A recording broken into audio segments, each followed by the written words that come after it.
में हम लोगों ने रेडियस, हेलो बच्चों, लास्ट क्लास में हम लोगों ने रेडियस वाला जो कॉन्सेप्ट है वो हमने देख लिया था।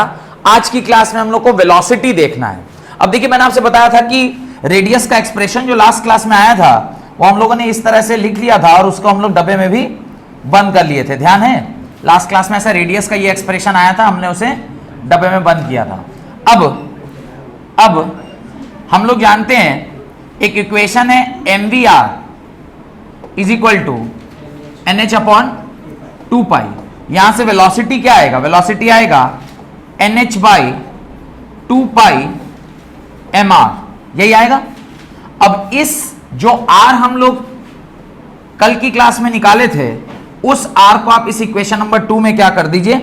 पुट कर दीजिए। इस इक्वेशन नंबर 2 में क्या कर दीजिए? पुट कर दीजिए। तो जब आप इस वैल्यू को इस जगह पर पुट करेंगे तो जो आपका वेलोसिटी है वो कितना आएगा? देखिए, मैं यहां पर लिख रहा हूं वेलोसिटी का जो फंक्शन आएगा वो यहां लिख रहा हूं बगल में, v is equal to N H by 2 pi m, और r के जगह पे जो वैल्यू हम लोग कल यहां लिखे थे उसको लिख दे रहे हैं। क्या है? h square epsilon not n square whole divided by pi e square m z, यही है। हमने इस r के जगह पे क्या कर दिया? उसकी वैल्यू को वहां पर पुट कर दिया। अब पुट करने के बाद आप क्या कीजिए?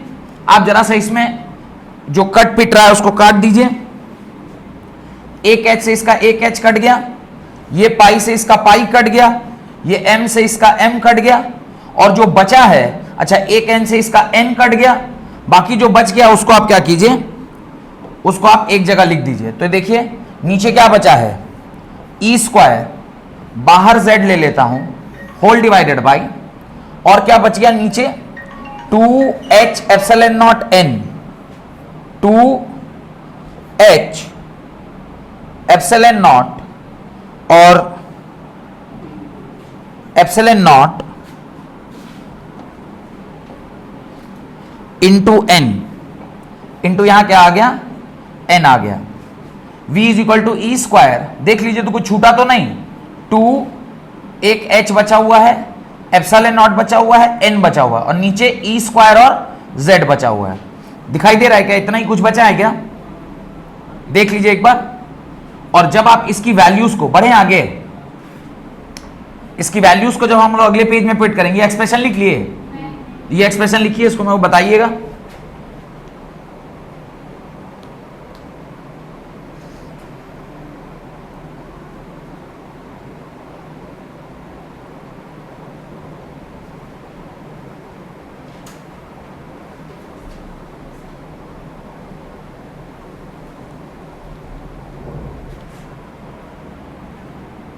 सिंपल है, आर का एक्सप्रेशन आपको पता था, आप mvr is equal to nh upon 2 pi, ये हम लोग जानते हैं, जो कि भोर ने ही बताया था। और जब इस v के एक्सप्रेशन में r का वैल्यू हमने पुट किया तो इस प्रकार से v is equal to something निकलकर आ गया, और v कितना आया? v is equal to E square 2h epsilon not into z by n, into z by n। अब बढ़े आगे, बढ़ा जाए।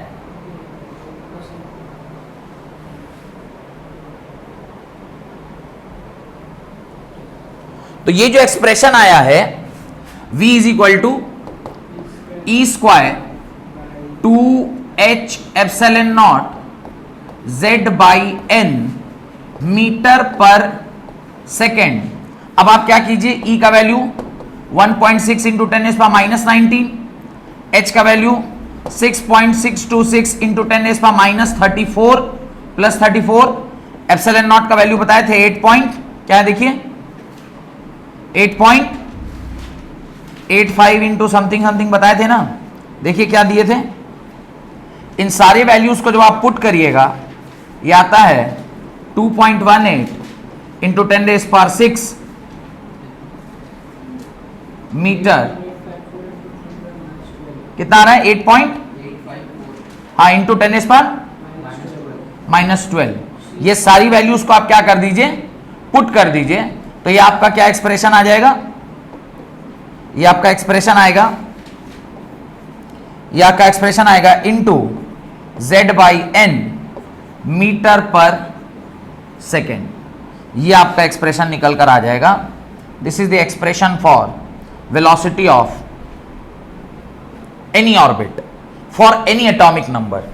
ये है ना z लिखा हुआ है, any atomic number for any orbit. ये सारी वैल्यूज को आपने पुट कर दिया। E H epsilon not 3 he unknown थे, बाकी सब तो 2 कांस्टेंट ही, और z बाई n को तो हमें रखना ही है। डन, ये आपका एक्सप्रेशन आ गया। अब अगर मैं सिंपली हाइड्रोजन एटम की बात करूं तो H की जगह क्या ले लेंगे, ये Z की जगह क्या ले लेंगे, 1 ले लेंगे। तो बढ़े आगे, बढ़े। For hydrogen atom, for hydrogen atom, तो फॉर हाइड्रोजन एटम अगर कहेंगे तो यानी Z का वैल्यू किसके बराबर, 1 के बराबर, और जो वेलोसिटी है वो कितनी आ जाएगी, 2.18 इंटू 10⁻⁻6 मीटर पर सेकेंड, और नीचे होल डिवाइडेड बाई n। ये आपका एक्सप्रेशन आ गया। अब इस एक्सप्रेशन में अगर मुझे velocity of electron in first orbit निकालना है तो n की वैल्यू क्या डाल देंगे, ये किसका एक्सप्रेशन है, Vn का, तो आ जाएगा 2.18 इंटू 10⁻⁻6 मीटर पर सेकेंड। अगर मैं V2 निकालना होगा तो क्या लिखेंगे, 2.18 इंटू 10⁻⁻6 डिवाइडेड बाई 2, कितना होगा बोलिए, V3 2.18 into 10⁻⁻6 divided by 3, V4 2.18 into 10⁻⁻6 divided by 4 and so on. ये सारी वैल्यूज बताइए जरा, इसको सॉल्व करके कितना आ रहा है, 1.09 इंटू 10⁻⁻6 मीटर पर सेकेंड आया है ये वाला, 2 टाइम्स में, 3 टाइम्स में देखिए 8 1 9 और ये 2 11, पूरे पूरी तो नहीं कटेगा, देखिए कितना जा रहा है, 0.7 और 72 इंटू 10⁻⁻6 मीटर पर सेकेंड। तीसरा देखिए 0.54 इंटू 10⁻⁻6 मीटर पर सेकेंड। तो ये अलग अलग स्पीड है, यानी आप एक चीज कह सकते हैं कि जैसे जैसे n की वैल्यू बढ़ेगी वैसे वैसे वेलोसिटी ऑफ इलेक्ट्रॉन क्या हो रहा है, घट रहा है। और ऐसा तभी हो सकता है जब वेलोसिटी क्या हो, इनवर्सली प्रोपोर्शनल हो n के। देख पा रहे हैं वेलोसिटी किसका है, इनवर्सली प्रोपोर्शनल है, यानी सबसे तेजी से इलेक्ट्रॉन कहां घूम रहा है, फर्स्ट ऑर्बिट में, उससे धीरे सेकेंड। पर रेडियस कैसे बढ़ रहा था, वो स्क्वायरली बढ़ रहा था, ध्यान होगा आपको, n² z था, ये क्या है, इनवर्सली प्रोपोर्शनल है। तो ध्यान रखना है वेलोसिटी जो होता है वो कैसा होता है, इनवर्सली